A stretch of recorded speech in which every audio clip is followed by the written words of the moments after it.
Hello, iterative marketers. Welcome to the Iterative Marketing Podcast, where each week we give marketers and entrepreneurs actionable ideas, techniques, and examples to improve your marketing results. If you want notes and links to the resources discussed on the show, sign up to get them emailed to you each week at iterativemarketing.net. There you'll also find the Iterative Marketing blog and our community LinkedIn group where you can share ideas and ask questions of your fellow iterative marketers. Now let's dive into the show. Hello, everyone, and welcome to the Iterative Marketing Podcast. I'm your host, Steve Robinson, and with me, as always, is the perceptive and observant Elizabeth Aaron. How are you doing today, Elizabeth? I'm good, Steve. How are you? I'm doing well. I'm recovering from foibles as a handyman. Oh, we've gotten handyman stories before. What happened this time? Well, we were out at Lowe's, and Kim said to me, my wife Kim said to me, hey, why don't we get ceiling fans for the kids' bedrooms? I said, that's a great idea. So we picked up some ceiling fans and took them back to the house, and I took down the light fixture that was there and saw a 1920s electrical connection that I had never seen before in my life, and went, yeah, this does not go with that, does it? And the journey begins there. So I'm not going to get into the details. We have more important things to talk about today. And so I guess that's a good segue to what are we talking about today? That is a great segue. Today we are talking about programmatic media. Excellent. And why is this an important topic? It's an important topic because it's something that modern marketers are dealing with. And we're seeing over and over again that there are a lot of people who are unaware that there's been a major shift in how much of digital media is bought and sold today. Yeah, and it's interesting because you mentioned that a lot of marketers are unaware of this. We looked for some stats to find out exactly how many marketers were unaware of this before we went to go and record this and make that bold statement. And the stats were absolutely all over the place. It seems that everybody who reports on the adoption of programmatic media seems to come up with a different number, which leads me to believe that there's probably some variance in what that word adoption means, right? So I think there's a lot of marketers that are playing with this or who have tried it, but not as many that are actively using it day to day. And I think that might be because it's hard to get your head around exactly what this shift enables besides just cutting some people out of the equation. I think that's a great point. And I think that kind of reinforces what we saw, our inability to find, statistics that seem to agree with each other. We did notice that there was also another common theme in that a lot of the people who are using programmatic feel like they don't have a strong understanding of it. They don't have a grasp on it and are interested in learning more. And so with those two scenarios in mind, we thought that today would be a great time to talk about programmatic. And so we are going to cover what programmatic is, and what real-time bidding is. And then we're going to get into what that means to us as marketers and how that fits into the iterative marketing methodology. Excellent. And if you are an existing programmatic marketing geek and you understand all of the details of how all of this works, just know we're going to gloss over some stuff because we have to take a really big, complicated thing and make it fairly straightforward and easy to understand. But we do have some great resources at the end of the podcast and that we'll share in the show notes. So if there's anything that you feel like we didn't go into enough depth, we do have some additional resources to refer you to. So let's start with defining what programmatic media is. When you look at it, it's basically taking humans out of the equation, right? Mm-hmm. If you go online, you can find a lot of different definitions and they kind of all vary. And when we were even looking at them, a lot of them have business speak and we decided that makes it a little too complicated.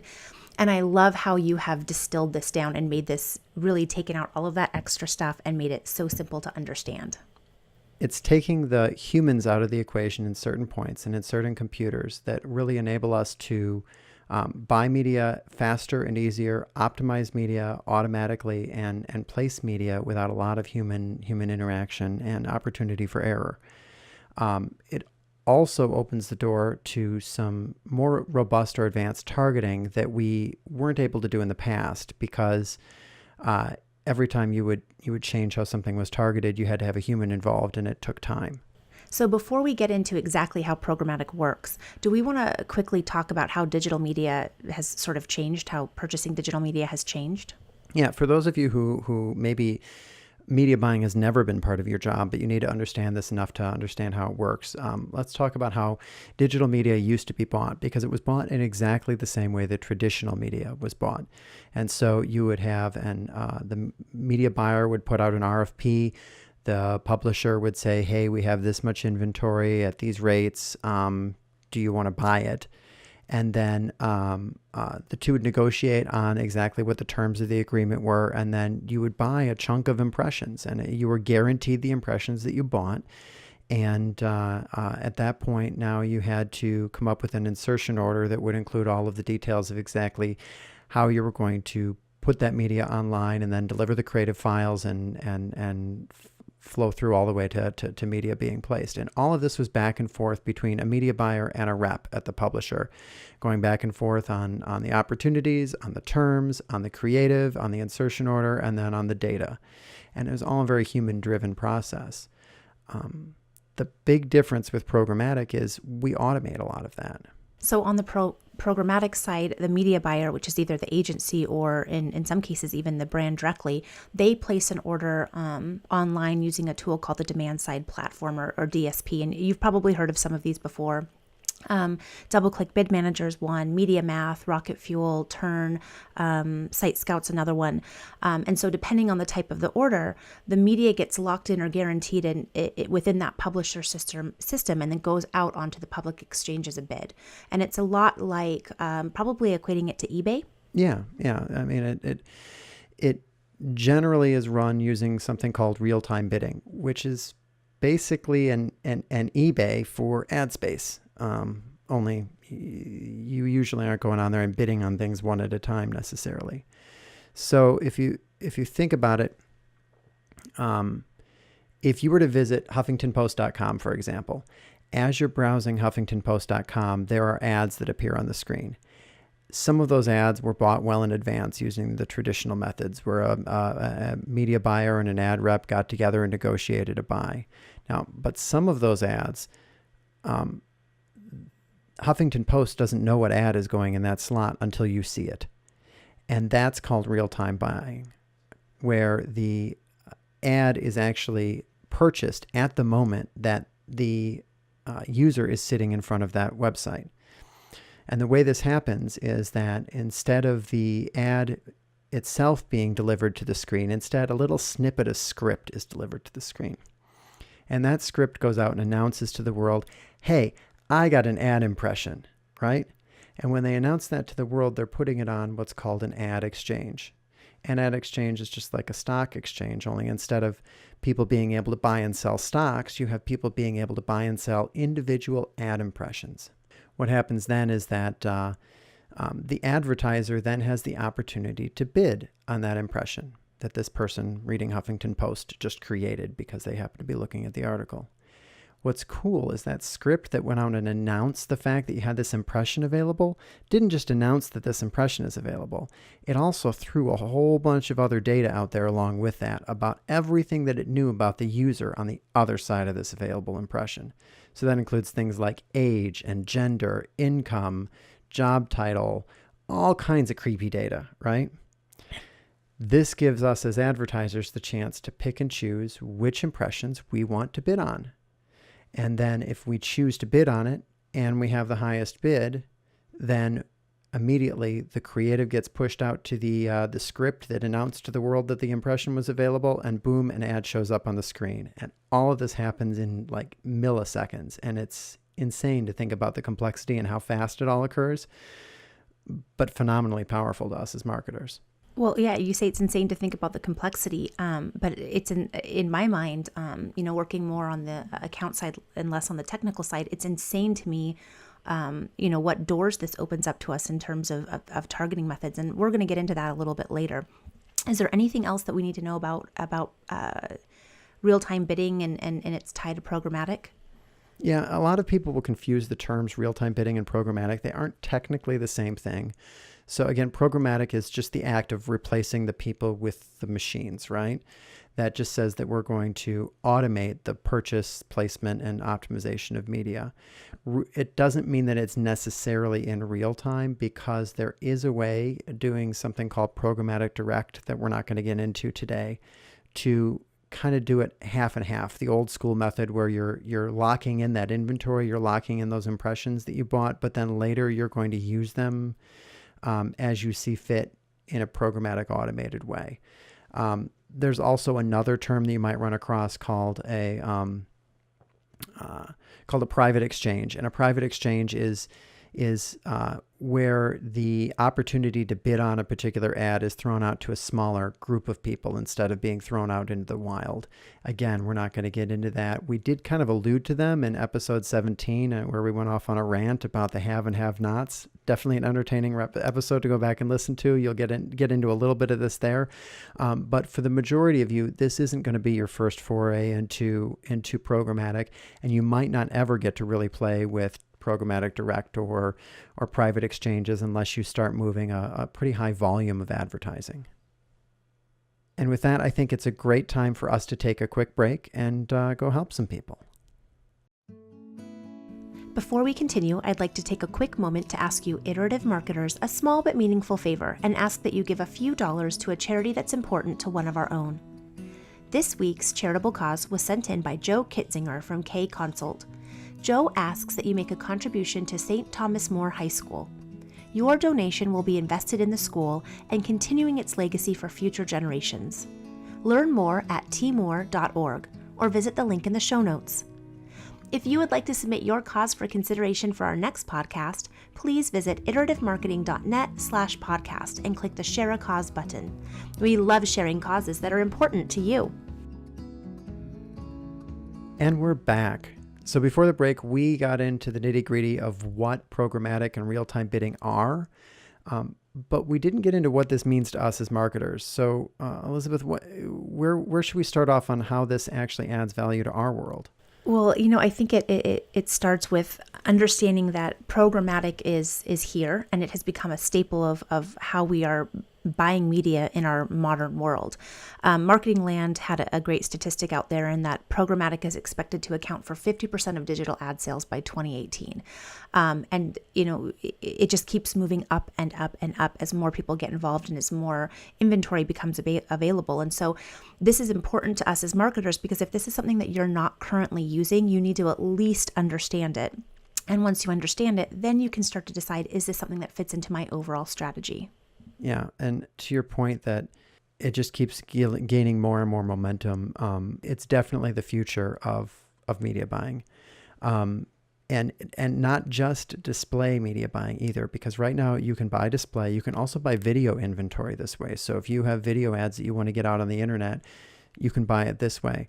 But it's not going to be limited there. In the very near future, there is television that is being bought and sold programmatically. It's not available mainstream yet, but you're going to see broadcast radio bought and sold this way. Even outdoor, they're working on trying to figure out how to sell outdoor in a programmatic way.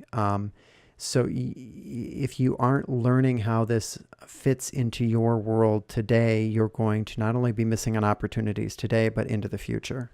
Yeah, and I think, talking about how it's extending to some of these other more traditional mediums, the reason that this is happening is another, it kind of supports one of the other reasons why as marketers we need to know what's going on, and that's that programmatic real-time bidding allows us to focus on buying access to specific people, and I shouldn't say specific people, but to people, as opposed to just buying access to ad space.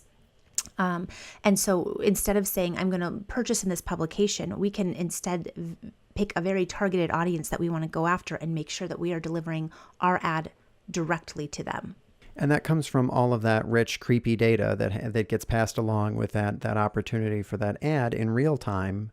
All of that flows back to the DSP, the system that you're placing the ad in. And those are all targeting levers that you get to use.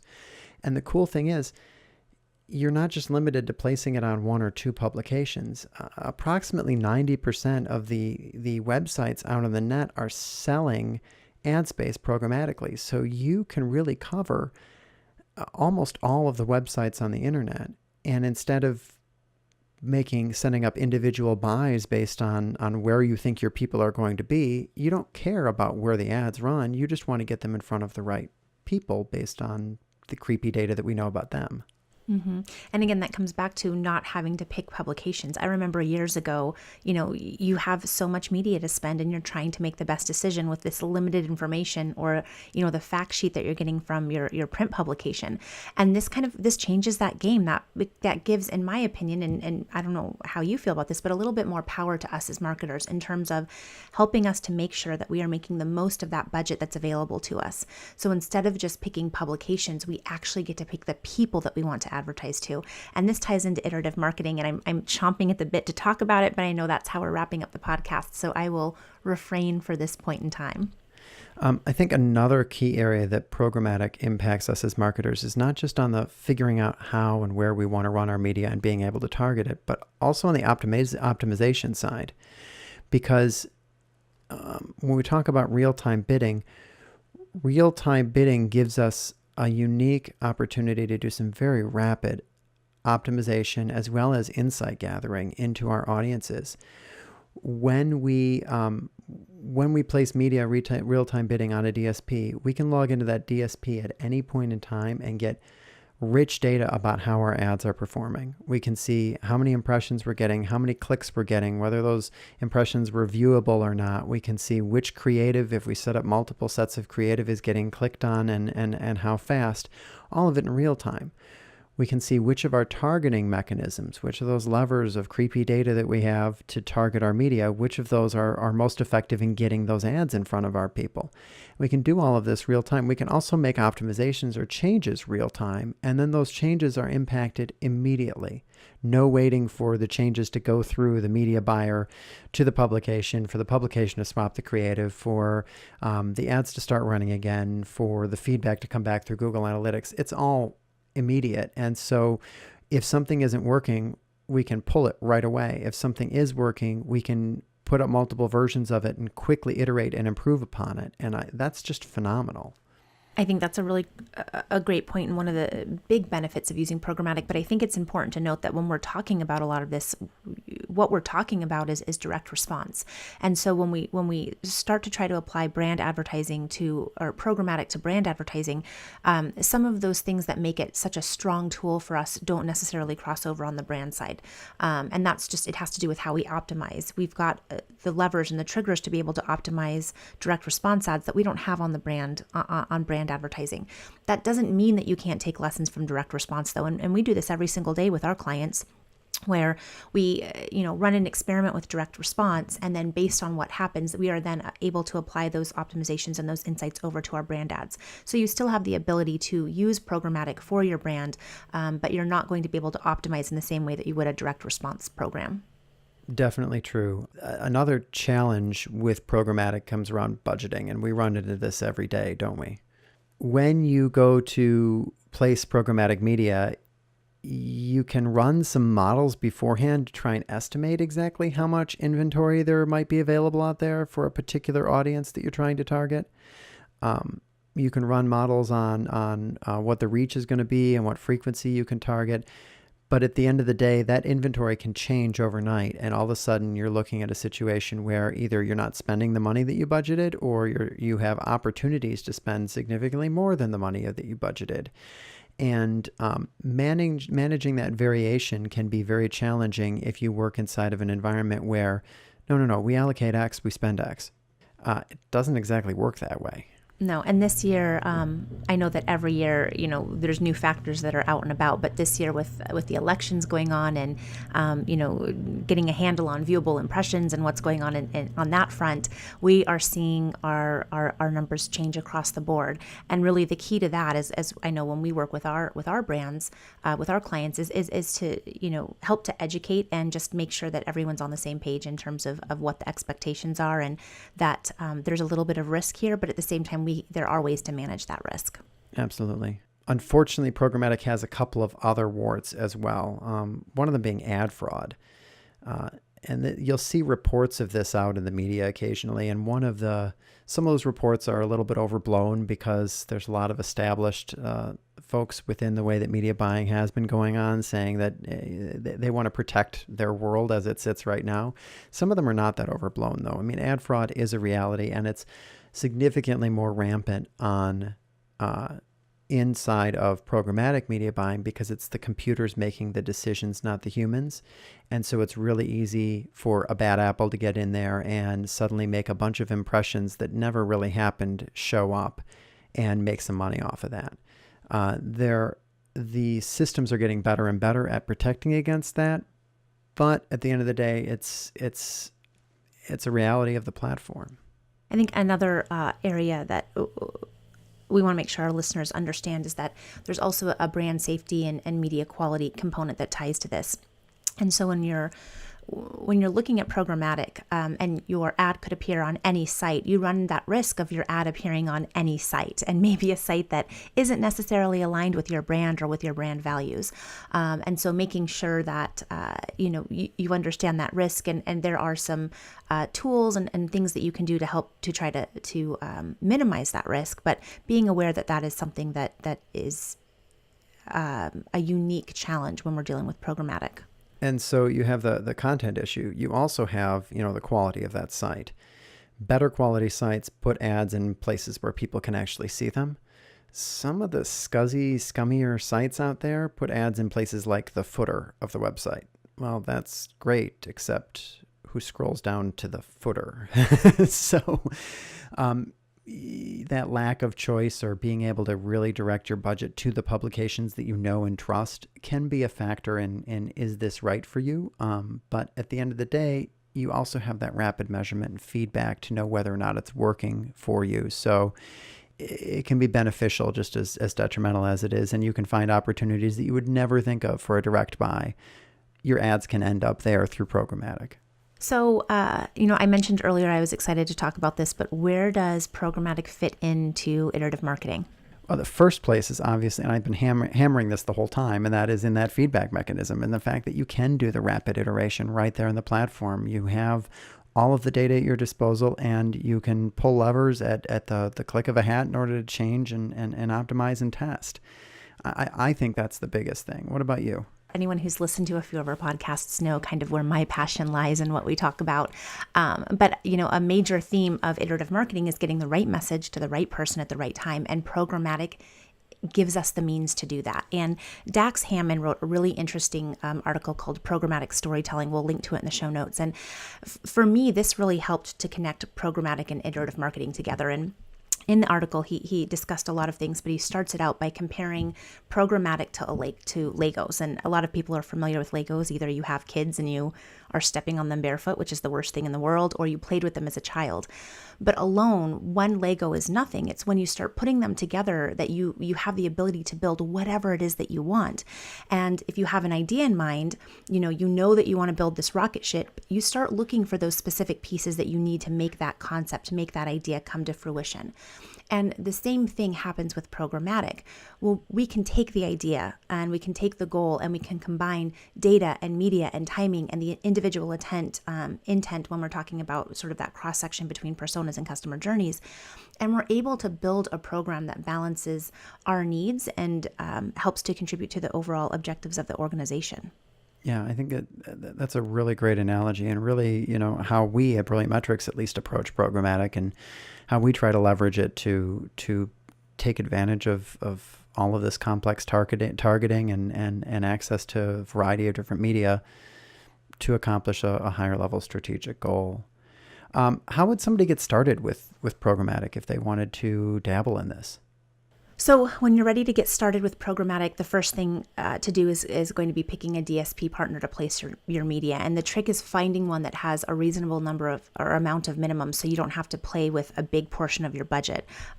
Sticking to some of our other iterative marketing principles, you want to start small. And so finding a DSP partner that allows you to do that is the key. And there's a few out there. Site Scout is a great place to sort of get your toes, dip your toes in the water in terms of programmatic.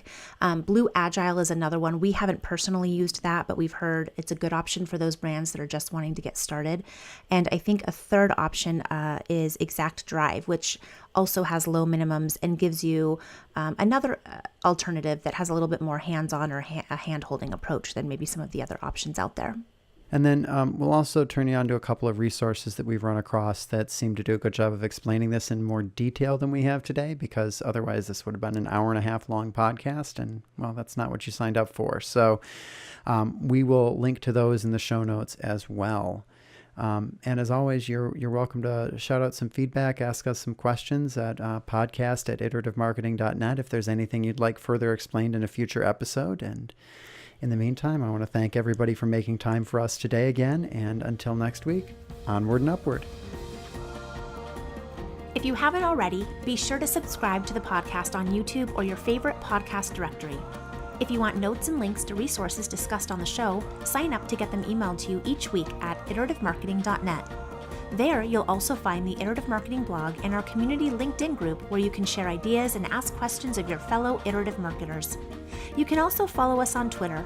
Our username is @ITER8IVE, or email us at podcast@iterativemarketing.net. The Iterative Marketing Podcast is a production of Brilliant Metrics, a consultancy helping brands and agencies rid the world of marketing waste. Our producer is Heather Ullman with transcription assistance from Emily Bechtel. Our music is by C-Stock Audio Music Production and Sound Design.